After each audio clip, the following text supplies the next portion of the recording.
Latest videos के लिए subscribe कीजिए बाल संस्कार केंद्र चैनल और बेल आइकन प्रेस कीजिए।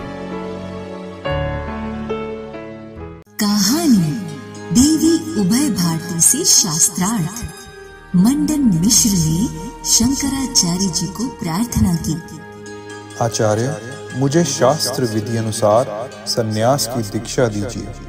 इतने में ही उनकी पत्नी उभय भारती सभा के बीच खड़ी होकर बोली, स्वामी, अभी आप पूर्ण रूप से पराजित नहीं हुए हैं। शास्त्र में लिखा है, पत्नी पति की अर्धांगिनी होती है। अतः जब तक मैं पराजित नहीं हो जाती, तब तक आपकी पराजय पूर्ण नहीं है। उभय भारती ने शंकराचार्य जी का अभिवादन करते हुए कहा, आचार्य, अब आप मुझसे शास्त्रार्थ कीजिए। यदि आप मुझे पराजित कर पाए तो ही मेरे पति को आप अपना शिष्य बना सकते हैं। देवी उभय भारती की बात सुनकर वहाँ बैठे सभी सभागण, आचार्य शंकर और मंडन मिश्र भी चकित उठे। आचार्य शंकर ने कहा, देवी, शास्त्रार्थ करना तुम्हारा कर्तव्य नहीं है, तुम स्त्री हो। आचार्य, क्या देवी गार्गी ने ऋषि याज्ञवल्क्य के साथ शास्त्रार्थ नहीं किया था? क्या विदुषी सुलभा ने राजा जनक के साथ शास्त्रार्थ नहीं किया था? क्या आप स्त्री को तुच्छ अबला समझते हैं? देवी, मैं तुम्हारे सांकेतिक वचनों से ही समझ गया था कि मैं पराजित हो चुका हूँ। यह तो मेरी बुद्धि का अहंकार था कि मैं अपने को सर्वश्रेष्ठ ज्ञानी मानता था। मोक्ष और मुक्ति का सच्चा अनुभव मुझे शंकराचार्य जी ही करा सकते हैं। यहाँ तक कि जैमिनी मुनि ने भी मुझे संकेत द्वारा इनका शिष्यत्व ग्रहण करने की आज्ञा दी है। ये स्वयं अवतारी पुरुष हैं और हमारे कल्याण के लिए ही यहाँ पधारे हैं। देवी, क्या तुम अभी संतुष्ट नहीं हो? तुम्हारा पंडितों की तरह शास्त्रार्थ करने का क्या प्रयोजन है? आचार्य जी, क्या मेरी बात शास्त्र सम्मत नहीं है? मेरे पति की पराजय अभी पूर्ण नहीं है। यदि आप शास्त्रार्थ करके मुझे पराजित करेंगे, तभी उनकी पराजय पूर्ण मानी जाएगी।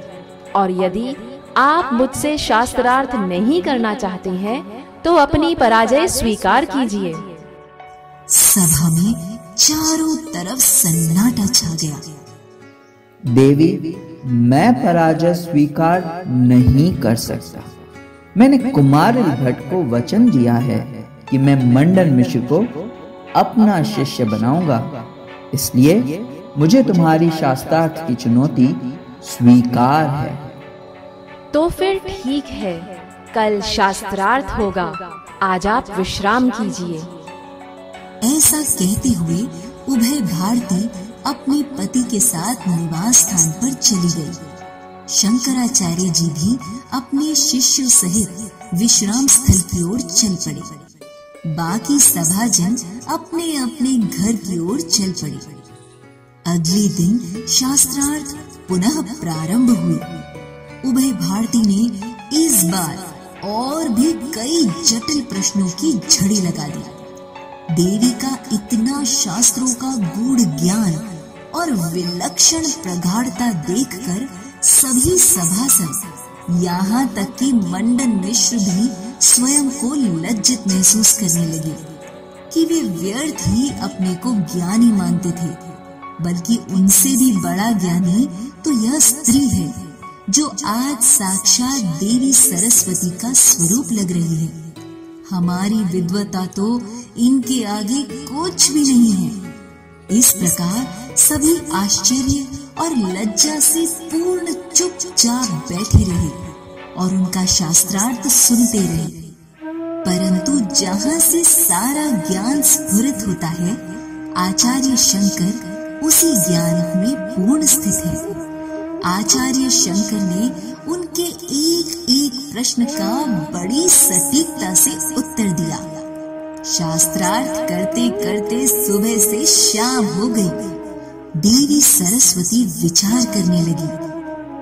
वैसे तो किसी भी विषय में इनको पराजित करना संभव नहीं है, क्योंकि इन्हें बाल्यकाल से ही शास्त्रों का पूर्ण ज्ञान प्राप्त है। परंतु ये सन्यासी हैं, निश्चय ही इन्हें काम शास्त्र का कोई ज्ञान और अनुभव नहीं होगा।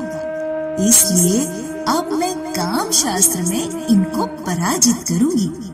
देवी उभय भारती मुस्कुराते हुए अपने स्थान पर खड़ी हुई और शंकराचार्य जी की ओर देखते हुए बोली, महात्मा, काम कला कितने प्रकार की होती है?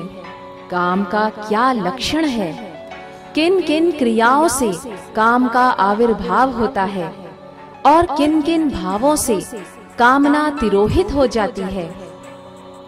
इन प्रश्नों को सुनकर आचार्य शंकर बहुत देर तक सभा में सर झुकाकर बैठे रहे। फिर बोले, देवी, आप किस प्रकार के प्रश्न कर रही हैं? आप शास्त्र के प्रश्न कीजिए। आप विषय से बाहर जा रही हैं। इस प्रकार के प्रश्न करना आपको शोभा नहीं देता और मैं ऐसे प्रश्नों के उत्तर देने के लिए बाध्य नहीं हूँ। महात्मन, क्या काम शास्त्र कोई शास्त्र नहीं है? अथवा क्या आप जितेंद्रिय नहीं हैं? क्या काम शास्त्र की चर्चा से आपके चित्त में विकार उत्पन्न होता है? यदि ऐसा है तो मैं ये समझूंगी कि अभी आप तत्व ज्ञान में पूर्ण प्रतिष्ठित नहीं हुए हैं और आप मेरे पति के गुरु होने योग्य नहीं हैं। आचार्य शंकर विचार करने लगे कि यदि मैं इन प्रश्नों का उत्तर दूं तो सन्यासी धर्म की मर्यादा भंग हो जाएगी, और यदि इनका उत्तर नहीं दूं तो शास्त्रार्थ में पराजय हो जाएगी। वहां बैठे सभी सभा सदस्य टकटकी लगाकर देखने लगे कि अब क्या होगा। कुछ समय पश्चात आचार्य शंकर अपने स्थान से खड़े हुए और बोले, देवी, मैं आपके सभी प्रश्नों का उत्तर दूंगा, लेकिन मैं इस सन्यासी शरीर को दूषित और सन्यास धर्म को मलिन नहीं होने दूंगा। अतः मैं योग बल से किसी अन्य शरीर में प्रवेश करके आपके प्रश्नों का लिखित में पूर्ण विवरण के साथ उत्तर दूंगा। इसके लिए मुझे 1 माह का समय दीजिए। ठीक है, 1 माह में यदि मुझे प्रश्नों का उत्तर नहीं मिला तो आपको पराजित ही समझा जाएगा। यह कहते हुए उभय भारती ने शास्त्रार्थ समाप्त करने की घोषणा कर दी। सभी जन अपने अपने निवास स्थान की ओर चल पड़े। उसके बाद क्या हुआ जानेंगे अगले सत्र की कहानी में। बोलो सद्गुरुदेव भगवान की जय।